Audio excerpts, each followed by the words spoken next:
India's current technology, rigidity of the tools matters. In fact, rigidity is one of the key assumptions that we make when we determine the pose of the tool from the 3D location of its markers that is determined by the camera.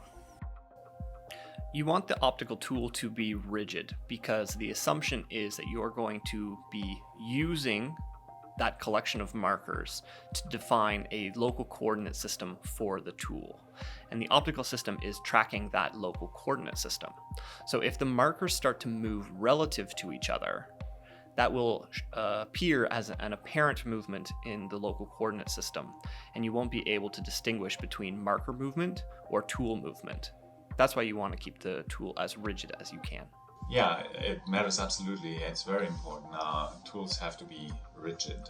Rigid means there needs to be a geometry to the relationship between the markers, and not only does there have to be a geometry, it actually has to be known to the system. So we use something called a tool definition file that describes the location of each of the markers in what we call a local coordinate system.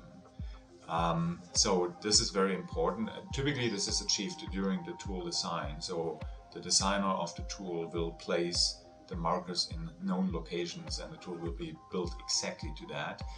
Sometimes, not very often, the design is or the marker positions are determined not dynamically but essentially in the application themselves. So there's a scanning process that determines where the markers are, but from then on they are going to be rigid, and they have to be rigid. It's very important. The system relies on the absolute rigidity and known geometry of the tool.